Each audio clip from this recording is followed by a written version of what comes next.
경찰청은 작년 7월부터 1년 동안 전세사기 특별단속을 시행해 최근 7월 24일 결과를 발표했습니다.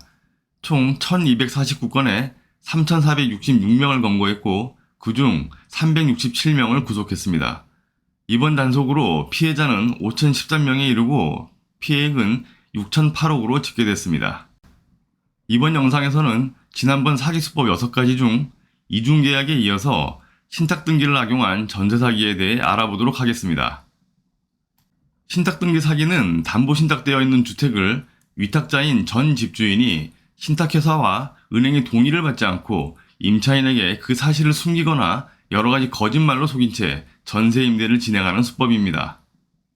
담보신탁은 집주인이 신탁회사의 소유권을 이전하고 신탁회사에서 발행해준 수익권 증서를 통해 은행에서 대출을 받는 겁니다. 쉽게 말해 소유권을 담보로 한 대출입니다. 대출금을 다 갚게 되면 신탁회사로부터 다시 소유권을 넘겨받는 방식입니다. 원래 소유자를 위탁자, 소유권을 이전받은 신탁회사를 수탁자, 대출을 해준 은행은 우선 수익자가 됩니다. 일반적으로 은행에서 주택을 담보로 대출을 받아 기입되는 근저당권과의 차이점은 담보신탁은 소유권이 신탁회사로 이전되므로 소유권 이전과 신탁이란 문구가 등기부등본 갑구에 표시되고 대출을 받았음에도 을구에는 아무런 표시가 되지 않습니다. 이 부분이 전세를 구하는 사람들이 등기부등본을 확인하는 과정에서 함정이 될 수 있습니다. 신탁, 그냥 관리를 맡겠다라고 설명해버리면 문구 자체가 그렇게 느껴질 수도 있습니다. 그리고 을구에 아무것도 없으니 대출이 없는 집으로 오인할 수도 있습니다. 또한 임대차 권한은 신탁회사가 갖게 됩니다. 전 소유자는 신탁회사의 동의 없이는 전세계약을 체결할 수 없습니다. 그러나 사회초년생의 경우는 전 소유자가 임대차 권한이 없다는 걸 알 수가 없습니다.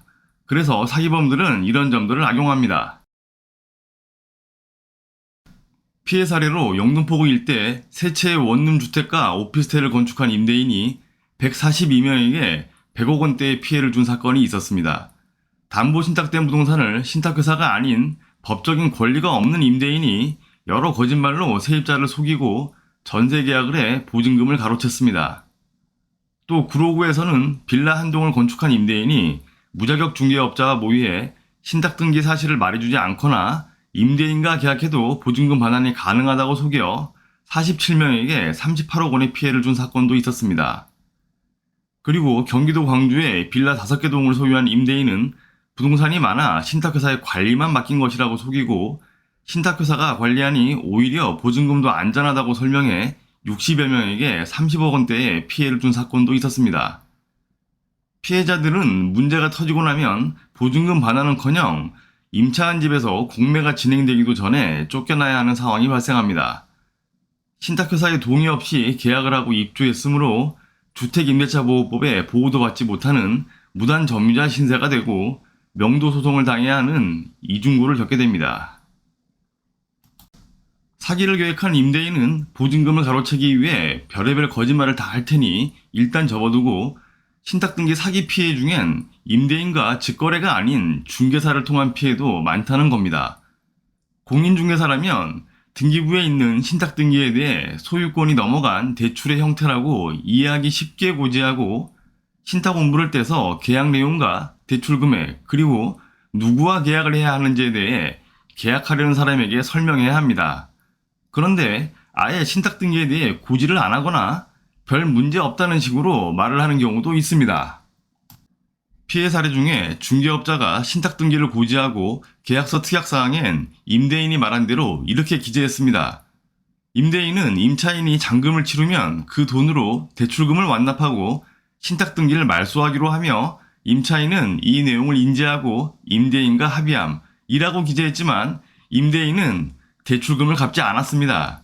문제가 터지니 중개업자는 확인 설명을 다해서 책임이 없으며 임차인도 인지해서 합의했고 임대인이 약속을 안 지키는 거라며 본인도 피해를 봤다고 말합니다. 계약서 특약사항에 기재한 내용들은 지키겠다는 의지가 있을 때나 성립되는 것이지 위반 시 당장 임대인에게 법적 페널티가 주어지지 않습니다. 그나마 실익이 있어서 임대인을 상대로 보증금 반환 소송 등을 하게 된다면 임차인에게 유리한 사항 정도로나 작용할 뿐입니다. 잔금을 치르면 대출금을 갚는다라든지 세입자가 먼저 이사가고 집을 비워주면 새로운 세입자를 받아 보증금을 반환해주겠다 라는 이런 식의 특약은 임차인에게 매우 불리한 말도 안 되는 문구입니다. 등기부등본 갑구를 보시면 소유자 김땡땡에서 땡땡 신탁회사로 등기 원인이 신탁에 의해 소유권 이전 등기가 되어 있는 걸 보실 수 있습니다. 지금 보신 등기부는 말소사항을 포함해서 열람한 등기부 등본입니다. 말소사항을 포함하면 전 소유자, 즉 전세를 내놓고 자기가 주인이라고 말하는 임대인이 나옵니다. 이런 경우는 대부분 중개업자나 임대인이 실질 소유자는 김땡땡이라는 걸 보여주기 위해 말소사항 포함으로 열람해서 보여줍니다. 하지만 현재 유효사항으로 등기부를 열람하면 전 소유자가 나오지 않고 이렇게 신탁회사만 나옵니다. 등기부에 소유자가 신탁회사로 나와 있는 경우 정상적인 임대가 가능한 경우는 이렇습니다. 첫 번째는 신탁회사와 계약을 하고 보증금도 신탁회사로 입금하는 경우와 두 번째는 신탁회사의 동의를 얻은 전 집주인과 계약하고 보증금은 신탁회사로 입금하는 경우와 세 번째는 신탁회사의 동의를 얻은 전 집주인과 계약하고 보증금도 전 집주인에게 입금하는 경우입니다. 두 번째와 세 번째 방법은 계약 형태는 같고 보증금 입금 대상만 다릅니다. 공인중개사나 집주인이 등기부등본, 신탁원부, 담보신탁계약서를 보여주고 신탁 내용을 고지한 후 동의받은 계약대상 주체와 계약금 입금 대상을 설명하고 신탁회사의 동의를 받았음을 입증하는 동의서까지 구비한다고 해도 꼭 계약을 하고 싶다면 등기부상의 수탁자인 신탁회사에 전화를 해 동의서 등의 진위 여부를 확인해 봐야 합니다. 왜냐하면 동의서 위조는 아주 쉽습니다. 언론이나 전문가분들이 신탁등기 사기 피해를 방지하기 위해서는 신탁원부를 꼭 떼어봐야 한다고 말합니다. 전 임대인에게 임대차 권한이 있는지 여부와 어떤 금융기관에 얼마의 대출이 설정되어 있는지를 확인해야 한다고 말합니다.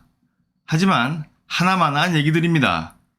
신탁원부에는 임대차 권한을 위탁자에게 준다는 내용은 찾아보기 힘듭니다.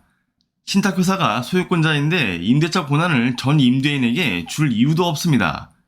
차후 동의에 의해서만 전 임대인에게 권한을 줄 뿐입니다. 그리고 신탁원부를 떼서 대출금이 얼마인지 확인해야 한다고 말하는데 예를 들어 건축업자나 임대인이 임대사업을 하기 위해 주택을 건설하거나 일반적으로 집주인이 대출을 받아야 할 상황이 생기면 은행에서 부동산을 담보로 대출을 받고 등기부등본에 근저당 설정을 합니다. 그런데 근저당권이 아닌 신탁회사의 소유권까지 넘겨가며 신탁등기를 하는 이유는 은행에서 직접 대출을 받는 것보다 신탁등기를 통한 대출이 대출 한도가 훨씬 크기 때문입니다. 한마디로 대출을 더 많이 받기 위해 담보신탁을 이용하는 겁니다. 그러니 혹시나 건물이 공매로 넘어가면 전세 세입자는 피해가 더 커질 수밖에 없습니다. 그래서 신탁등기가 되어 있는 집은 정말 마음에 들어도 굳이 신탁원부를 떼어볼 필요조차 없습니다. 결과는 이미 정해져 있기 때문입니다.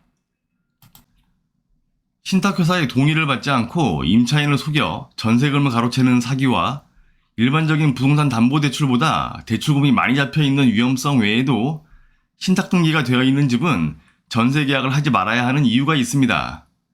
그건 바로 전세보증금 반환보증보험 가입이 안 된다는 겁니다. 신탁등기는 주택도시보증공사의 보증조건 제한사항에 해당되어 있습니다. 누구와 전세계약을 했냐와 상관없이 신탁등기 기재만으로 가입이 안 됩니다.